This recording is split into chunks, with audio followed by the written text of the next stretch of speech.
13 years ago, a big, fancy house caught fire at night. Firefighters came quickly, but the fire spread too fast. Neighbors watched sadly, unable to help as the house burned. Among them, a young girl named Anzu Murata ran to the fire and found her mother, Satsuki, lying on the ground. When her father Osamu arrived, Satsuki cried and said it was her fault. Across the street, a woman named Mikiko Matarai watched quietly. Anzu felt something strange about her. This moment started the first doubts. The official story said the fire was caused by a stove left on, just an accident. But Satsuki accepted all the blame. People in the town kept talking about it. 13 years later, Anzu Murata is grown up and lives with her little sister Yuzu in a small house. But the fire and her mother's guilt still stay in her mind. Now, after many years of planning, Anzu is ready to take action. This morning is different. While Yuzu is sleeping, Anzu gets ready quietly. She is going into enemy territory, which is the Matarai home. It is the same house that once belonged to her family. Using a fake name, Shizuki Yamauchi, and training from a group called Mother Service, Anzu plans to enter the house and find out the truth. Mikiko opens the door right away. She pulls Anzu inside and warns her that no one in the family knows a maid is coming. Anzu gives Mikiko her fake resume and ID. Mikiko looks at them, believes the story, and hires her immediately. She does not know Anzu is really the daughter of her old friend Satsuki. Mikiko gives Anzu her first task, which is clean the whole first floor. A very important guest will come tomorrow. Now a public figure, Mikiko's life is full of photo shoots and perfect social media pictures. She wants everyone to see her as stylish and perfect at home. She sets strict rules: no going upstairs, no answering the door, and no stealing. Before she leaves for a hospital visit, Mikiko scolds Anzu about a dirty rag and says clearly that Anzu's future there depends on how well she plays a role. それと、もしうちのものを取ったら容赦しないから。え？じゃあ、よろしくお願いします。13 years ago, right after the fire, Anzu's parents got a divorce. Satsuki took Anzu and Yuzu away, hoping to start over. But the biggest betrayal came later. Osamu remarried, and his new wife was Mikiko, Satsuki's closest friend. Now, Mikiko walks into Matarai Hospital, where Osamu is the director. She only brought some clothes, but she goes straight into a staff meeting like she is in charge. She's not a doctor, but her job in public relations makes her very important. At the same time, Anzu, now using the name Shizuka, puts on her uniform and starts working. She cleans the floors, dusts the shelves, and shines every corner of the house. It is her first day, and Mikiko is watching carefully. But Anzu is not here just to clean. She thinks Mikiko caused the fire that ruined her family. This suspicion guides everything she does as she looks around the house without being noticed. Then Anzu finds a photo that IT shows her old family. The memory hurts. She remembers the happy times, the love, and the home they lost.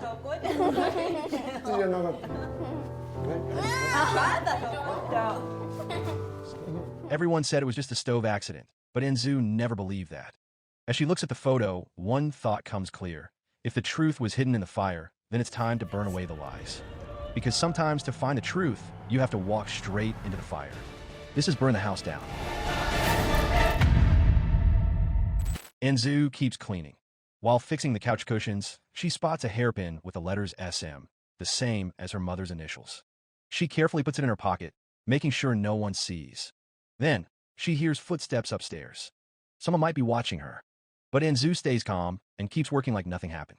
At the hospital, Mikiko gives Anzu's resume to head nurse Ichihara. Ichihara reads it, but seems suspicious. Back at the house, Anzu tells Mikiko she finished cleaning. Mikiko checks everywhere and looks impressed. The house is very clean. Even the dirty rag is gone. Without hesitation, Mikiko hires Anzu officially. That evening, Anzu meets her sister Yuzu at the hospital. She shares the good news that the mission is a success. But they're also there to see their mother, Satsuki, who is still recovering. In Satsuki's room, Anzu shows Yuzu the hairpin. At first, Yuzu worries that Anzu stole it. But then she sees the initials. It is definitely their mother's. Later that night, Anzu believes more of their mother's things are hidden in the Matarai house. She remembers that things started going missing after Mikiko's visits. Now, Anzu is sure that one of those missing items holds the truth that can clear Satsuki's name. The next morning, Anzu goes back to the Matarai house. Mikiko reminds her again that she can only clean the lower floor. When Anzu offers to clean the stairs, Mikiko quickly says no and sends her to the storage room. While sorting old boxes, Anzu stops suddenly. She finds a pair of shoes that once belonged to her mother. Seeing them brings back memories of her teenage years when she first met Mikiko. Even then, Mikiko copied Satsuki's style and habits, which always made Anzu feel uncomfortable. Back in the present, Anzu quietly puts the shoes in her bag. She finishes her work, says goodbye to Mikiko, and leaves without raising any suspicion. That night at the hospital, Satsuki holds the old hairpin in her hands. Anzu also shows her the shoes, hoping these things will help Satsuki remember. But it's not easy. Satsuki still suffers from dissociative amnesia, and her trauma is deep. Her recovery is slow, and her mind is confused. The next day, Anzu works again. This time, she cooks too. Mikiko is impressed. Anzu has been cooking since she was a child, taking care of Yuzu while their mother worked. Before leaving, Mikiko reminds Anzu of her rule, never go upstairs. After Mikiko leaves, Anzu notices a door on the second floor is slightly open. She can't help herself and goes up. Inside, the room is messy. Someone was just there. Suddenly, a young man enters and shocked to see her. Anzu says she is the new housekeeper. He doesn't care that he is angry and tells her to leave immediately.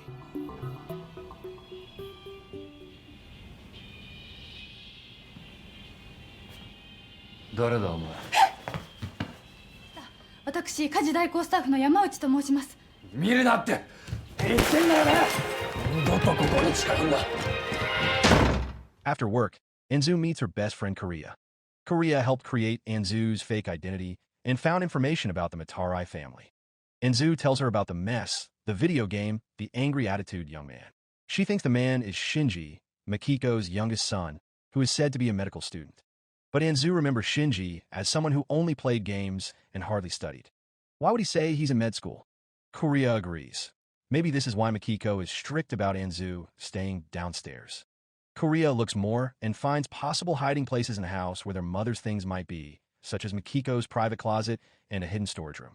Among the items are things Anzu knows, which are a red cardigan and an old handbag. The next day, Anzu returns to the house and starts working. Mikiko asks her to cook again, but Anzu's mind is on Shinji. To thank him for not telling on her before, she cooks a special meal for him. But when she brings it to his door, he refuses to open and throws something at the door. Still, Anzu leaves the food. Later, from a distance, she sees him quietly eat it. This small win gives her hope. Every day, she keeps cooking for him, adding small touches and talking about soccer and video games. So far, no reply, but it is a start. One afternoon, while looking at the sky, Anzu talks about loving stars. She tries to say a star's name, but says it wrong. Then, a voice behind the upstairs door corrects her. Anzu freezes. Years ago, it was Kichi, not Shinji, who loved stars and could name all the constellations. She thought the person behind the door was Shinji, but now she wonders if it is Kichi. She remembers Kichi as smart, kind, and full of life, someone she admired. She still keeps a small compass he gave her. But if it is really him, what made him hide from the world? Kichi also starts to suspect something. He searches online for Shizuki Yamauchi and finds nothing. Downstairs, Mikiko relaxes on the couch, smiling at a magazine article praising her perfect life. Shinji comes in with the same magazine and tells her she is faking it. Mikiko then storms to the kitchen. Later, Mikiko brings dinner to Kichi's room. He stays quiet as usual, but as she leaves, Mikiko notices a button on the floor near the door. Something is wrong, and she feels it. At the same time, Anzu and Korea find an old photo of Mikiko wearing a sweater that looks just like the red cardigan their mother wore the night of the fire. Anzu remembers CCTV footage she saw with her father showing someone running from the house wearing the same sweater. Her father thought it was Satsuki, but Anzu knows that was not true. Her mother was not wearing that sweater that day. If Mikiko still has the cardigan, it could be the proof they need. Now, Anzu is more determined than ever to sneak into Mikiko's dressing room and find it. The next day, Anzu goes back to the Matarai house, expecting a normal day. But Mikiko greets her with a fake smile and even offers a drink, unaware Mikiko already knows everything. Mikiko shows her a button from Anzu's apron that was found near Kichi's door. That's all the proof she needs. Anzu is fired right away for breaking the house rules. ボタンどうしたの？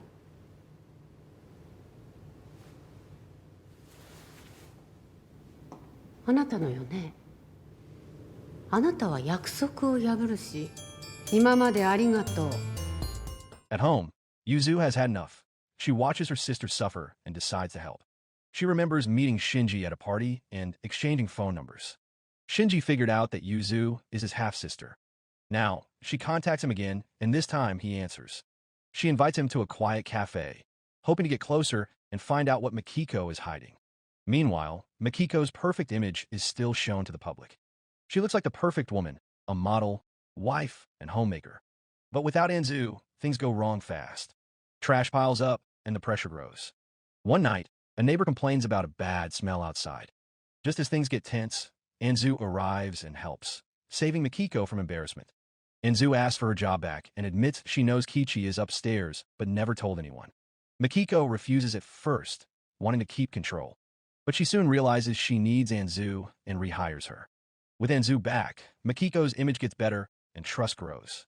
Eventually, Mikiko lets Anzu go upstairs for the first time. One evening, while leaving late, Mikiko even gives Anzu the house keys. Anzu sees her chance. She sneaks into Mikiko's dressing room to look for her mother's cardigan. Suddenly, Kichi walks in. Anzu quickly acts like she is cleaning. He bumps into her and accidentally hurts her hand. He says sorry and gives her a bandage. Anzu uses this chance to ask him for help with the dishes and sends him to the kitchen. Alone again, she continues searching. Then she finds it, the cardigan from the security footage. Same pattern, same color, that it's real. Now she knows her mother is innocent. やっぱりそうだ。 The next day, Anzu shows Korea the cardigan. It's a big find, but not enough.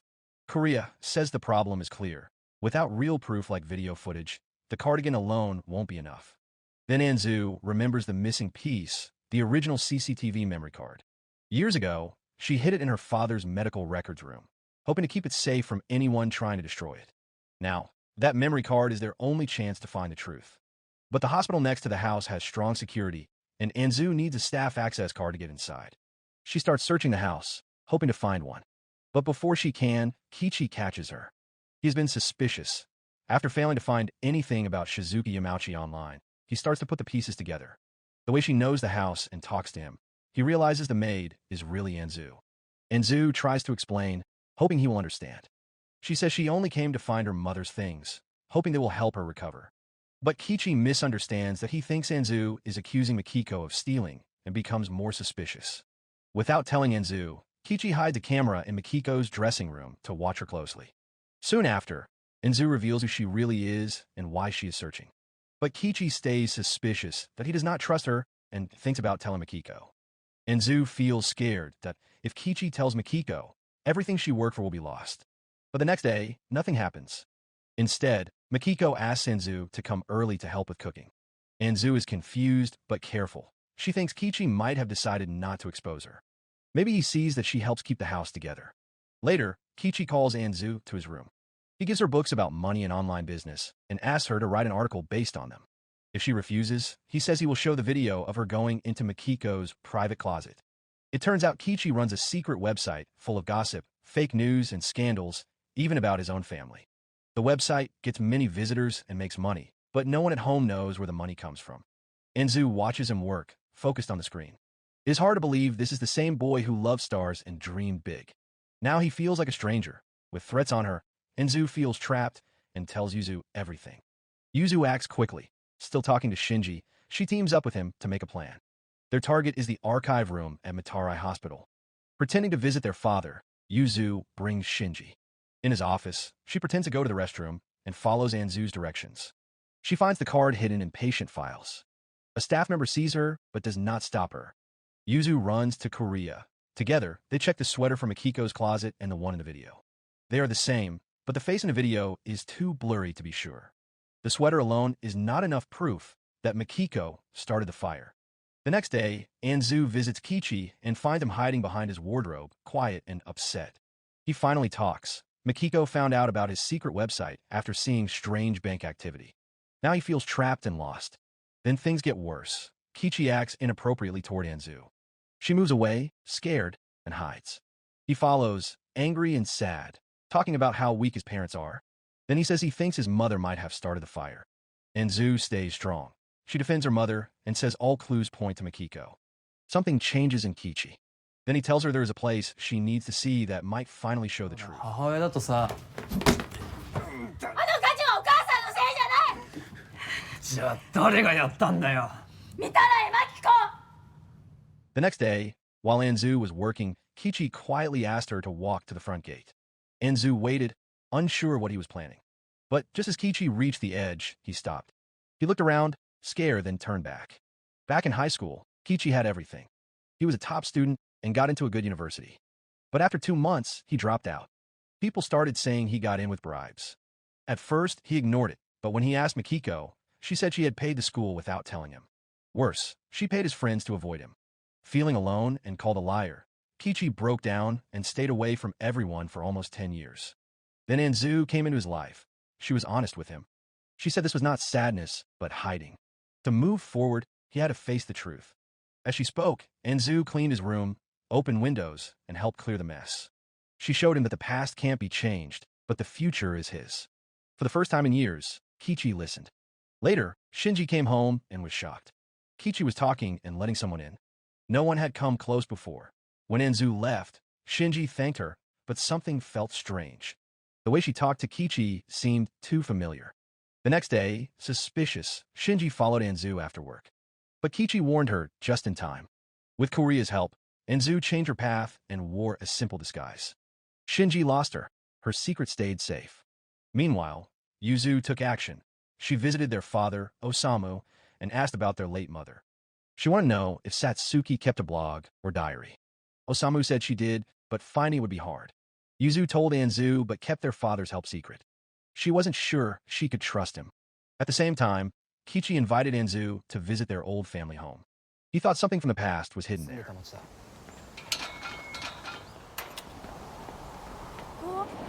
俺たちが住んでたアパートだ。あんたの知りたい事実があるはずだ。 In the attic, he found an old laptop he hid years ago that might hold clues. On the laptop, Kichi and Anzu found diary entries written by Mikiko. The first entry talked about meeting Satsuki and how much she admired the Murata family. Coming from a hard past, Mikiko was jealous and wanted to change herself. She called the journal Eliza, the person she wanted to be.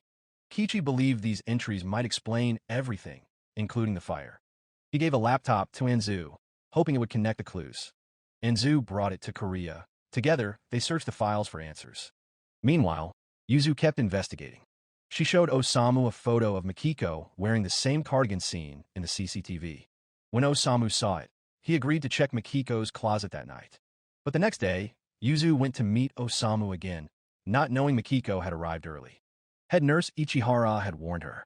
Mikiko hid nearby and heard Yuzu say she thought Mikiko started the fire. Osamu said the cardigan was missing. Then Mikiko appeared and warned Yuzu to stop digging. She said the truth would ruin her reputation. Yuzu stayed calm and protected Anzu by saying they weren't in contact. But Mikiko stayed suspicious, especially knowing Osamu and Yuzu met secretly. What they did not know was Mikiko had already burned the cardigan before Osamu could check. Behind the scenes, Nurse Ichihara watched the whole family.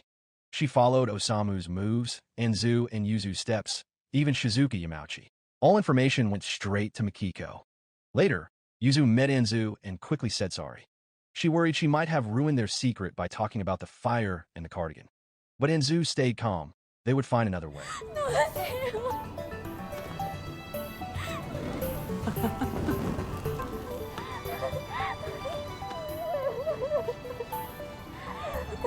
大丈夫だから。私が何とかするから。 Meanwhile, Kichi heard a loud argument between Mikiko and Shinji. He realized Anzu's secret was close to being exposed. He sent her a warning that her secret identity was in big danger. That night, Anzu finally talked with her father and told him the truth. At first, Osamu thought she was just a maid. But how she knew the house and its history made him realize she was his daughter, the one he hadn't seen for 13 years. Anzu showed him a photo of the cardigan she found in Mikiko's closet. She believed it was connected to the fire. But Osamu didn't want to discuss it. He still believed Mikiko's story that Satsuki started the fire because of jealousy. He said the CCTV showed someone wearing that same cardigan. When Anzu asked why it was never given to the police, Osamu admitted he was afraid. As hospital director, reopening the case could ruin his career. Plus, he really thought Satsuki might have been mentally unstable at the time. Enzu was angry and almost lost her temper.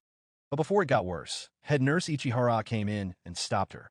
Then Ichihara said the whole talk was recorded on Mikiko's orders. But she also said on the night of the fire, she remembered Satsuki calmly helping collect medical records. That moment stayed with her and didn't match Mikiko's story. Ichihara warned Osamu not to underestimate Enzu. She explained Enzu had been gathering proof for months, hiding who she really was while searching for the truth. And surprisingly, Ichihara had been secretly helping Enzu the whole time by protecting her cover as Shizuki Yamauchi. After that, Osamu changed his mind. He gave Enzu his full support. He let her stay at the house and gave her a better role. Publicly, she became Mikiko's personal manager, handling her schedule and travel. But secretly, she kept working as the housekeeper, searching for the truth. Meanwhile, Nurse Ichihara stayed quiet, giving Mikiko false information. She even made fake reports saying Shizuka disappeared, making Mikiko believe the danger was gone, at least for now. One day, while Shinji was sick at home, his friend Katsuragi visited. She seemed more interested in Mikiko's rich lifestyle than Shinji. When Shinji fell asleep on the couch, Katsuragi heard noises upstairs and tried to sneak a look. But Mikiko caught her.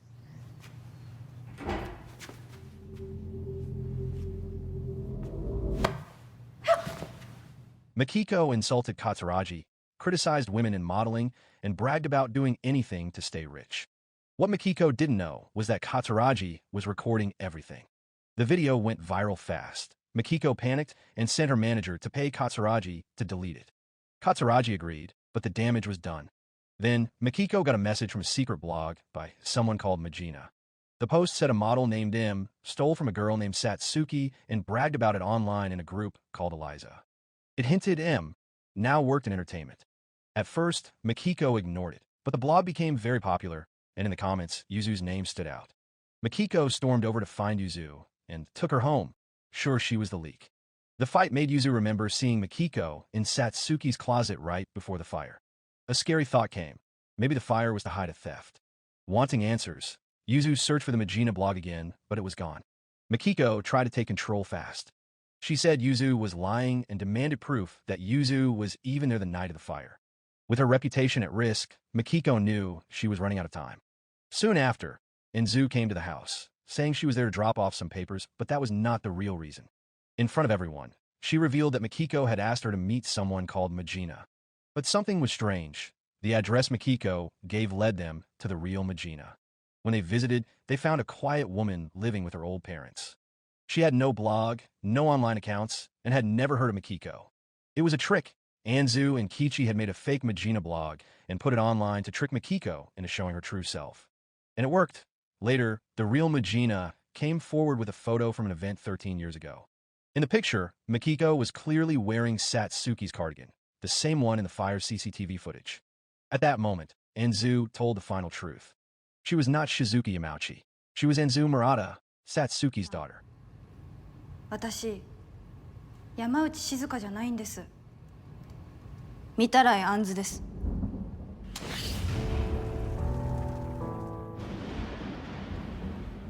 Mikiko got scared and tried to run, but blocked her on the stairs because she knew the house better than anyone.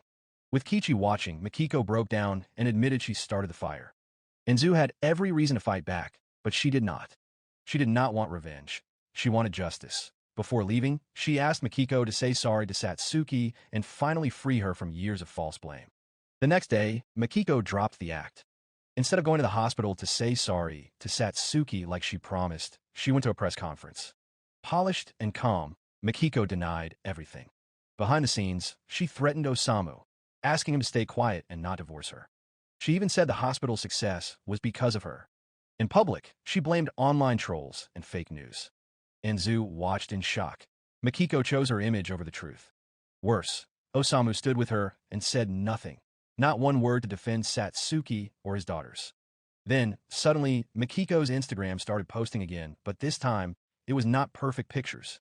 It was chaos. Messy home photos, burnt food, empty liquor bottles, and a maid cleaning up behind her. The internet exploded. Followers turned against her. The perfect life she showed was a lie. Trapped, Mikiko had no choice. She finally visited Satsuki in the hospital. But Satsuki was ready. Thanks to a warning from Nurse Ichihara, she knew Mikiko was coming. On the hospital roof, they met face to face. Satsuki said she was the one who hacked Mikiko's Instagram. With help from someone close to Mikiko, she got access and posted everything. She showed the things Anzu found, not to get revenge, but to force Mikiko to face the truth. Then she hit where it hurt. Turns out Mikiko's Instagram password was still her wedding date with her ex-husband, not Osamu. Proof she never truly loved Osamu. Satsuki made it clear her love was always for her family. Mikiko only cared about how things looked. She admitted she had spent years hating Mikiko for stealing her husband, her life, and her pride. Hacking the account was not for revenge. It was to make Mikiko feel the pain she had caused.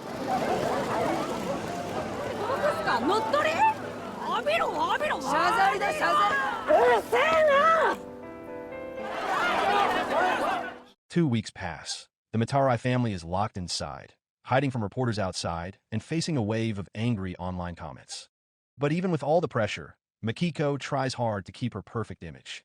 Meanwhile, Osamu starts to lose control and finally blames Mikiko for everything falling apart. Inside the house, Kichi feels full of guilt. He no longer feels like he belongs. One night, he quietly leaves his room. The media catches a blurry photo of him as he walks away. He goes to the old playground where he and Anzu used to play as kids. Anzu sees the news and immediately goes to find him. She finds Kichi sitting alone. He quietly asks if Anzu still hates him, but Anzu doesn't answer. Instead, she takes him home, cleans his wounds, and tells him to rest. Back at the Matarai house, a police officer arrives because Osamu has officially reopened the fire case from 14 years ago. One important detail is a witness who saw a young boy near the kitchen before the fire started. The next morning, Kichi quietly leaves Anzu's house and goes to the police station. He confesses that he says he was near the kitchen that night and accidentally caused the fire to spread. But the detectives don't believe him. They wonder whether he started the fire or if he is protecting someone else. Anzu wants the truth. She goes straight to Mikiko to ask if Mikiko's earlier confession was real or just a lie. Finally, Mikiko tells the truth. She took the blame to protect Kichi. He had carried guilt for years, and she didn't want him to suffer more. She admits she stole from Satsuki earrings, clothes, a purse. She planned to return everything, but got scared. The cardigan, the most important proof, was left behind by mistake. At one time, she even thought about going to the police. But on her way there, she heard the house was on fire. When she saw the flames, she smiled. She thought the fire would erase everything. Even now, Mikiko refuses to accept full blame. She blames Anzu, saying everything went wrong when Anzu returned. While lighting a cigarette at the dining table, she drops the lighter near open liquor bottles. The alcohol catches fire quickly. Anzu and Mikiko panic and try to stop the fire. Suddenly, Shinji jumps into action. He throws his shirt on the flames, and even though he gets burned, he puts the fire out.